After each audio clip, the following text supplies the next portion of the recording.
Hello, good morning, everybody. Welcome to our Sunrise Birding for Life mindfulness practice that we're doing once a week as we watch the sun rise together. And it's kind of a rainy day right now. That's why I'm in our outside porch looking out over where the sun will rise over here. So we're probably not going to see it. We'll just be seeing a gradual lightening of the sky. And I have the camera turned. It's a little kind of askew because we've been putting out some bird seed that somebody donated to One Earth Retreat Center just to get ready for the great backyard bird count, which is this coming weekend over Valentine's weekend. So we've just been able to get an idea of what birds are out there. And right now we have chipping sparrows that were out there, and we have some song sparrows that are out there. So I'll interrupt myself and take a look at the feeding area every now and then just to see who's there. What birds are in your area right now? What have you been seeing recently? We added a couple new species this week, just I would say even almost common birds, but I was able to identify several fox sparrows during the snow last week and a red-winged blackbird calling, during the territorial call. So maybe we'll have them breeding here this year. So sunrise today is at 7:13 and we're getting there, but I don't think we're going to see it. And there's a crow in the background, an American crow. The crows have been visiting here a lot. And just yesterday, we had 6 northern flickers foraging in this back lawn at one time. I've never seen that many together here at one time. Our moon is waning. Oh, there we go. Can you see them? I think they maybe want to come into the feeder back there. The moon is waning for about another week before we get into our new moon. So our reading today and our reflection today is going to just put a bunch of things together. One, today is the International Day of Women and Girls in Science. Yay, science! The backyard birding count's coming up. Valentine's Day is on Saturday. And it's also Darwin's birthday tomorrow. Again, a sense of science and connecting to the greater world. So in honor of how love is expressed through our work and our studies and our care of others and species, we're going to use this poem to open us up by Mary Oliver. Actually, I have 3 little snippets of poems from Mary Oliver. The first one is Wild Geese, and it starts off with this. You do not have to be good.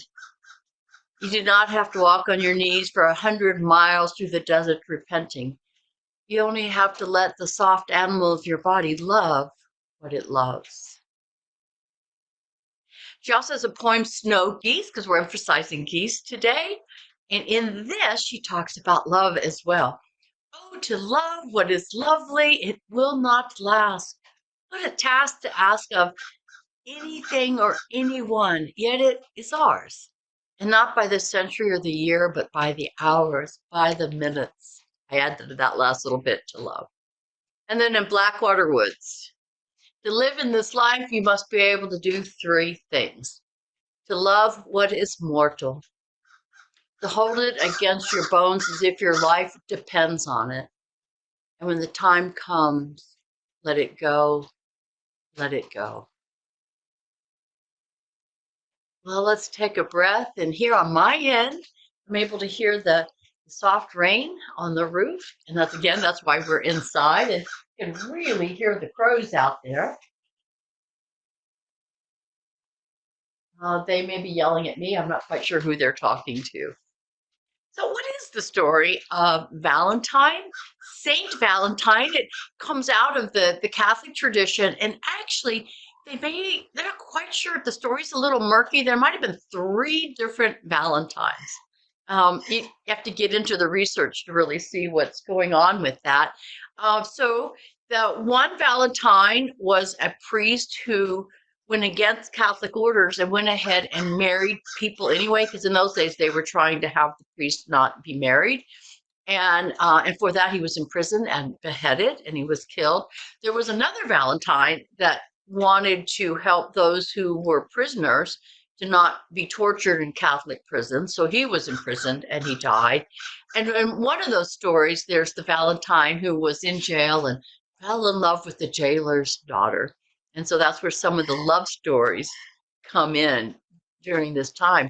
So these are people who took risk and died. Oh, I can hear some northern flickers out there. Can you hear that? What if there's a hawk or an owl out there that everybody's yelling at? Let's keep our eyes tuned over my shoulder. So love for this world and the people in it. People risk much for love. What are you willing to do for love?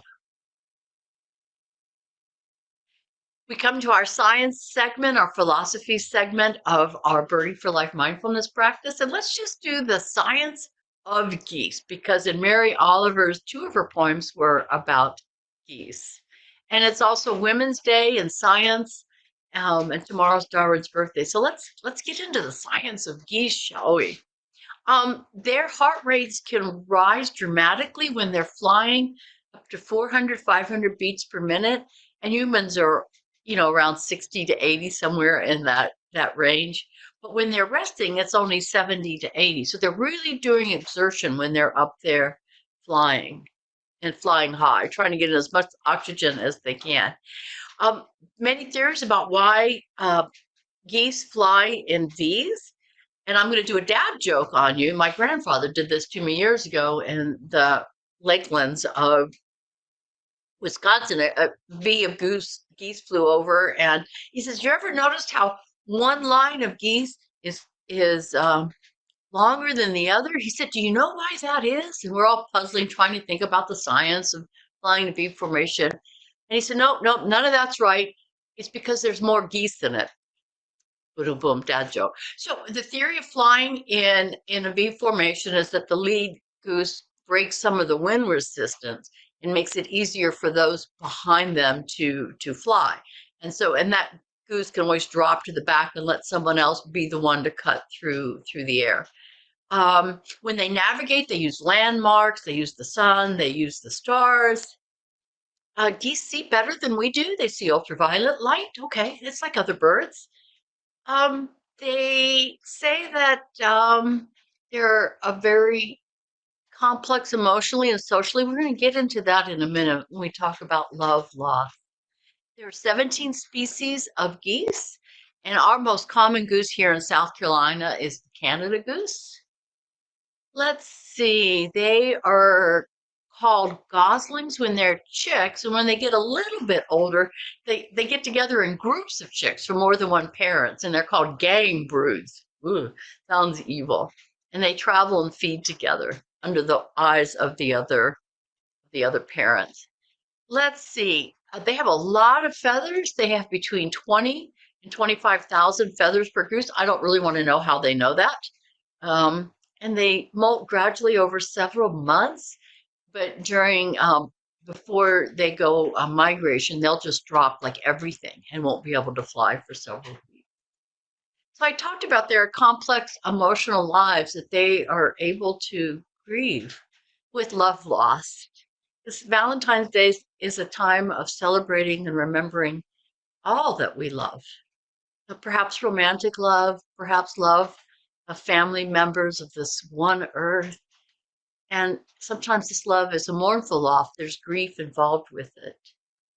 So a goose that has lost a mate might leave the flock and wander alone.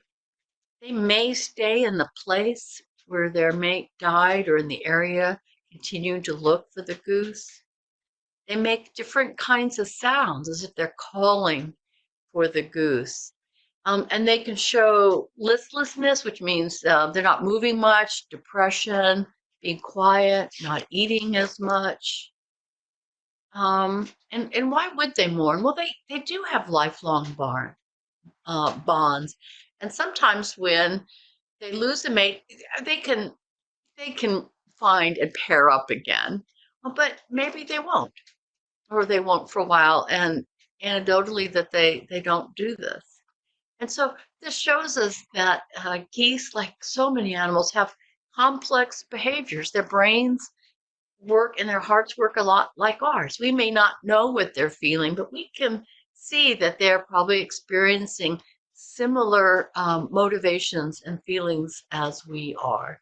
Whether we call it love or whether we call it grief, there's something that is moving these birds to help each other out, perhaps compete for resources, and to be dedicated to their families, like us. Well, let's just take a moment and see if we got any new birds around out here.